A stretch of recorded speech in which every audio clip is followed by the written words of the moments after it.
Hello বন্ধুরা, good morning. আজকে আমরা সকাল সকাল উঠে পড়েছি, কারণ আজকের দিনটা একটু স্পেশাল। তো ভোরবেলাতে ও যখন ঘুম থেকে ওঠে, ও আর নিজের বিছানায় শুতে চায় না।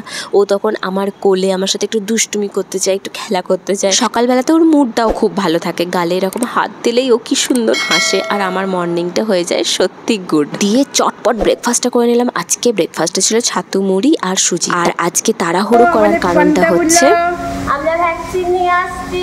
সোনা বিবিনের জন্য ভ্যাকসিনটা নিগা। সোনা এটা আমার হানটা বলো, এটা আমার পন্টা সোনা। দাদা আমরা ভ্যাকসিন নিয়ে আসি দাদা। হয়েছো? আর টোটোতে ওঠার সময় ও জুতোটা পড়ে গেছে। ভিয়ানের এটা থার্ড ভ্যাকসিন। আমি ওর প্রত্যেকটা ভ্যাকসিনই হসপিটাল থেকেই নিয়েছি। আর আজকে ভিয়ানের টোটাল 5টা ভ্যাকসিনেশন হলো, 2টো ওরাল আর 3টে ইঞ্জেকশন। জানি না এইটুকু বাচ্চার ভয়ের সেন্সেশন হয় নাকি, কিন্তু ওকে ওখানে নিয়ে যাওয়ার পর থেকেই ও খুব ছটপট করছিল আর কাঁদছিল। বাচ্চারা এই ভ্যাকসিনেশনে খুব কষ্ট পায়, দেখা যায় না এত কষ্ট পায়।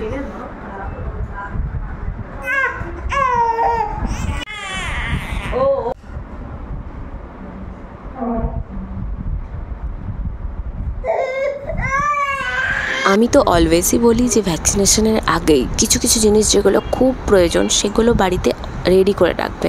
যেমন থ্রম্বোফব জেলটা, আইস, থার্মোমিটার, প্যারাসিটামল ড্রপ, এগুলোকে বাড়িতে রেডি রাখবে, কারণ এই সময় ভ্যাকসিনেশনটা নিয়েই এগুলোর খুব প্রয়োজন পড়ে। আর এই রিলেটেড আমি আগেও ভিডিওস বানিয়েছি।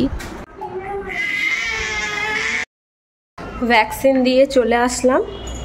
এবার আমি একটু ড্রেস চেঞ্জ করে নিই। ও একটু দিদিভাইয়ের সাথে খেলা করছে, তো আমি ড্রেসটা তাড়াতাড়ি চেঞ্জ করে নিই, একটু ফ্রেশ হয়ে নিই, কারণ দুপুর থেকেই অ্যাকশান শুরু হয়ে যাবে।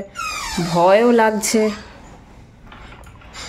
এখনও ওর সেইভাবে ব্যথাটা হয়নি, কারণ ও কাঁদছে না, আমি বুঝতে পারছি, কিন্তু জায়গাটা লাল হয়ে আছে, তাই আমি একটু আইস সেকটা দিয়ে দিচ্ছি। বরফটাকে এইভাবে নিয়ে একটা কাপড়ের মধ্যে জড়িয়ে নেবে, দিয়ে যেইখানটাতে ইঞ্জেকশনটা নেবে তার আশেপাশে একটু বরফ দিয়ে সেক দিয়ে দিলে বলে বাচ্চারা আরাম পায়, কিন্তু বেবিরা তো খুব কাঁদে, খুব কষ্ট পায়, মানে কিছুতেই কিছুই। দেখো জায়গাটা কিভাবে লাল হয়ে গেছে। জাস্ট কিছুক্ষণ আগে ভ্যাকসিনটা নেওয়া হলো, আমি আইস সেকটা ওকে দিয়ে দিচ্ছি। আর এই সময় বেবিকে ডাইপার, প্যান্ট কিছুই পরিয়ে রাখবে না, একদম ফাঁকাতে রাখবে, তাহলে ওরা আরাম পাবে। আর এই সময় যেটা সবথেকে ইম্পর্ট্যান্ট, যেটা হচ্ছে ফ্যামিলির সাপোর্ট। আমার শ্বশুরবাড়ির প্রত্যেকটা মানুষ এত সাপোর্টিভ। ভিয়ানকে নিয়ে ওর দিদিভাই এখন খেলছে, আর ভিয়ান দেখো কি সুন্দর হাসছে। সব বেবিরা কেমন হয় আমি জানি না, কিন্তু ভিয়ান একটা মানুষের কাছে বেশিক্ষণ থাকতে চায় না। মানে আমার কাছেও বেশিক্ষণ থাকলে ও কেমন বোর হয়ে যায়, তখন ওকে একটু দিদিভাইয়ের কাছে যেতে হবে, ওর জেমুর কাছে যেতে হবে, তাহলে ও খুব হাসি খুশি থাকে। এখন খেলা করছে, আর আমি ওকে এই যে আইসটা একটা কাপড়ের মধ্যে দিয়ে দিয়েছি, দিয়ে ওকে আইসের সেক করছি। ডাক্তার ওখানে যে নার্সরা থাকে তাই বললেন যে একটা আইসকে একটা কাপড়ের মধ্যে মুড়িয়ে ঠান্ডা সেকটা দিতে, তাহলে আরাম পাবে। ভিয়ানকে ধরে ব্রেস্ট ফিডিং করানো যাচ্ছে না, কারণ ওকে ধরলেই ওর পায়ে লাগছে, তাই মামুনি বললো ওকে একটুখানি ফর্মুলা মিল্ক দিতে। আর এখন ভিয়ান ওর জেমুর সাথে ফান করছে।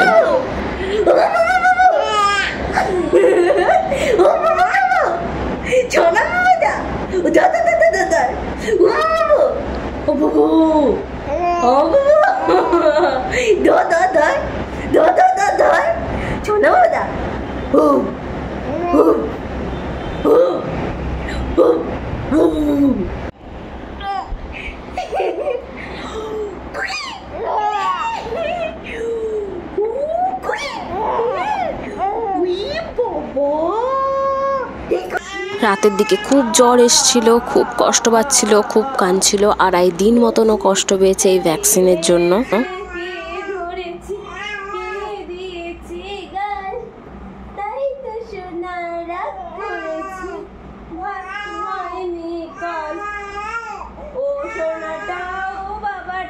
আমার সোনা মানি কই, আমার হিরে বাবা কই।